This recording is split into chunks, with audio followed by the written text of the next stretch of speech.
Selamat pagi, Assalamualaikum warahmatullahi wabarakatuh. Berjumpa kembali dengan Budi Raharjo di Padepokan Budi Raharjo. Kita mulai dengan ngopi dulu. Kemupul, bismillahirrahmanirrahim.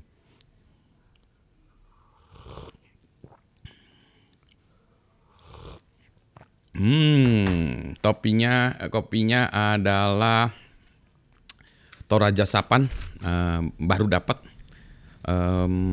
Ini baru dapat, terima kasih Mang Odong dikasih ini Toraja Sapan ya, dari Toraja. Saya suka juga Toraja ya.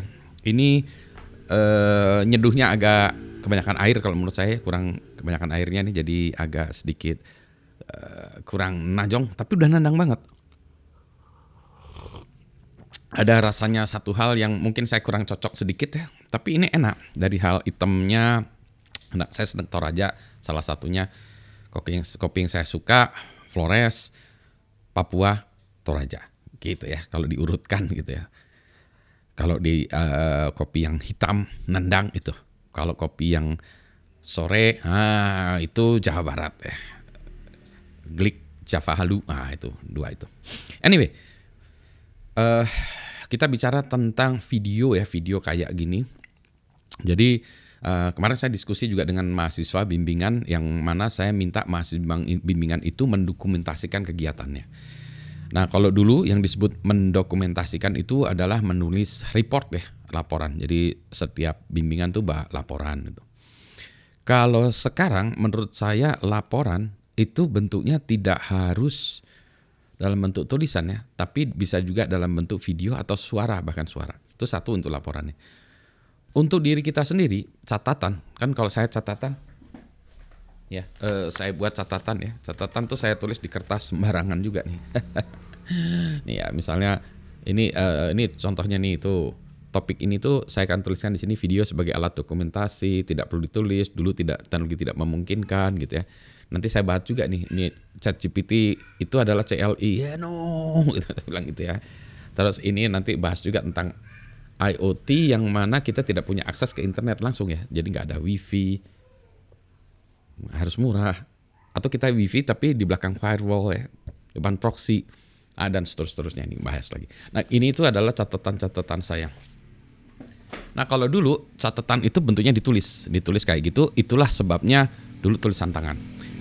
Level berikutnya adalah saya mencatat itu di teks ya, di tulisan di komputer, tapi kalau di komputer kan susah diaksesnya, maksudnya sukses diaksesnya kalau kita punya akses komputer nggak apa-apa, tapi kalau kita di internet gimana? Maka mulailah banyak tempat-tempat di internet yang menghostingkan tulisan ya, teks gitu. Udah banyak lah. Kalau saya sebetulnya saya blog aja, tulis di blog ya. Dulu saya tuliskan itu di blog. Jadi blog saya itu tidak selesai pembahasannya, karena ya itu tadi, catatan poin-poin yang ingin saya ceritakan. Sekarang menurut saya kita ya orang Indonesia lebih mudah mendokumentasikan lewat video seperti ini. Jadi kalau kita punya ide langsung dokumentasikannya lewat video atau progres kerjaan. Jadi kemarin begini Pak, atau begini rekan-rekan semua kerjaan saya, atau ide saya adalah begini ya, idenya adalah begini-begini, konsepnya adalah begini-begini gitu ya. Kenapa? Karena dengan handphone sekarang semuanya mudah dilakukan. Dulu nggak ada teknologinya. Dulu ya susah pakai handphone, kualitas videonya jelek, memorinya sedikit. Jadi kalau kita ngerekam video ya nggak bisa, udah jelek lah, memorinya sedikit, kita paling bisa bicara 1 menit ya. Itulah sebabnya kalau kita lihat dulu-dulu tuh ya, media sosial yang apa-apa dibatasi, jumlah teksnya dibatasi, menitnya dibatasi. Kalau sekarang sesukanya kita, dalam artian perangkat kita sanggupnya berapa, maka cloud dapat menerima data kita sebesar apapun. Kayak video ini kan ya ditaruh di YouTube menerima segede-gede apanya gitu. Terserah Anda mau sanggupnya berapa. Mau ngoceh 2 jam juga bisa dia terima. Mau ngoceh 10 menit juga bisa. Ya biasanya kalau saya gini-gini saya nggak tahu nih, sekitar entah kenapa ya antara 12 sampai 13 menit. By accident ya, tidak direncanakan, tidak by design. Tapi katanya kelihatannya bagus ya 13 menit itu ya. Kalau presentasi saya itu 17 menit ya. Jadi 17 menit itu presentasi menurut saya pas, itu 17. Tidak kelamaan, tidak kesedikitan. Balik lagi, dulu teknologinya tidak memungkinkan. Jadi sekarang karena handphone, tadi handphonenya satu. Yang kedua network ya. Dulu bandwidth kita terbatas, internet kita nggak kencang, terbatas, mahal pula ya. Jadi kita dikasih kuota ya. Kuotanya berapa gitu. 1 giga per bulan gitu ya. Wah, kalau sekarang tuh nangis tuh 1 giga per hari kayaknya.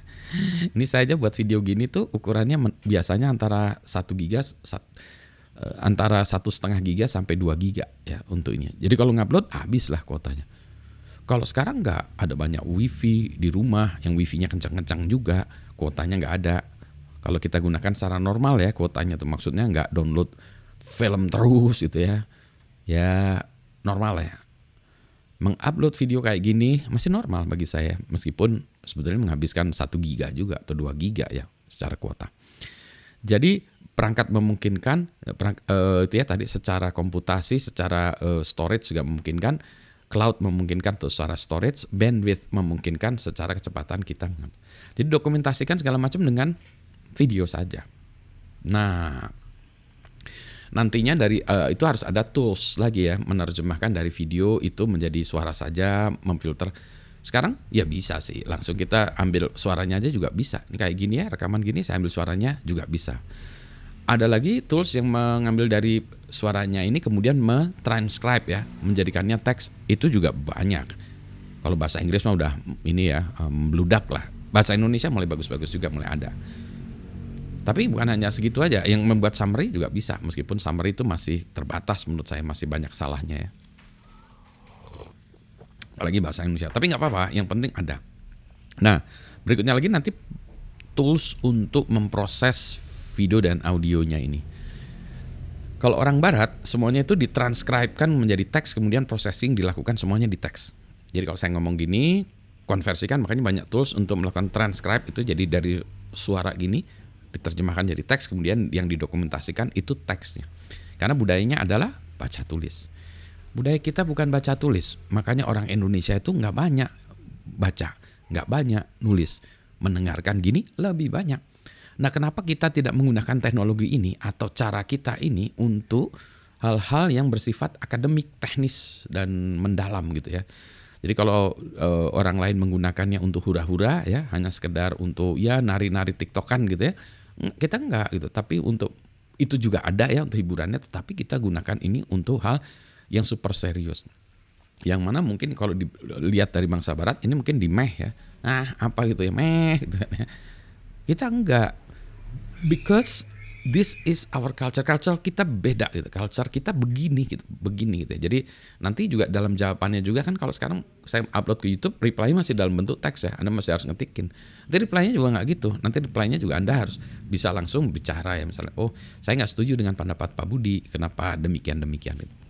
Atau mungkin kalau masih di itu juga ya, reply-nya Anda bicara terus nanti ditranscribe ya, mungkin ya, I don't know gitu.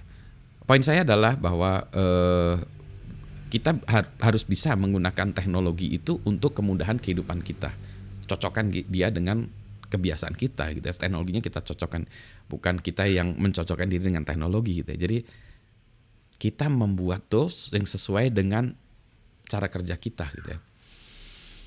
Ya mungkin kalau kita harus berubah sedikit ya berubah sedikit lah ya, tapi jangan banyak sekali. Itulah sebabnya menurut saya kita ini orang Indonesia harus mengembangkan tools-tools untuk memproses audio video yang mana mungkin orang asing tidak terlalu membutuhkannya karena budaya mereka adalah budaya baca tulis.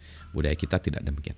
Sehingga nanti akan menjadi normal ya orang di Indonesia menggunakan itu sebagai proses belajar ya. Atau dokumentasinya gini, proses bimbingan gini, proses sidang juga dilakukan gini. Orang Indonesia kan gara-gara kita Covid ya dipaksa Zoom segala macam ya.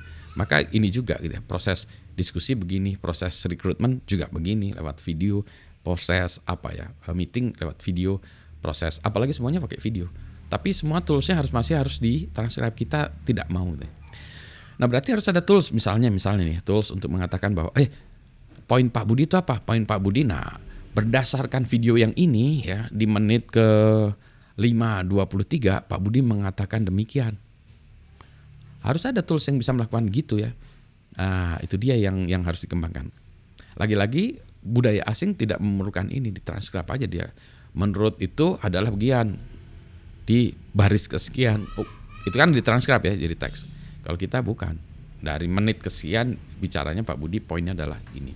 Menit sekian Pak Budi mengatakan kopi Toraja enak. Nah itu. gitu ya. Jadi demikianlah apa yang mau saya bahas pagi ini. Nanti saya bahas lagi karena tadi ada beberapa hal yang mesti saya bahas juga ya. Oke, selamat pagi. Assalamualaikum warahmatullahi wabarakatuh. Sehat semuanya ya.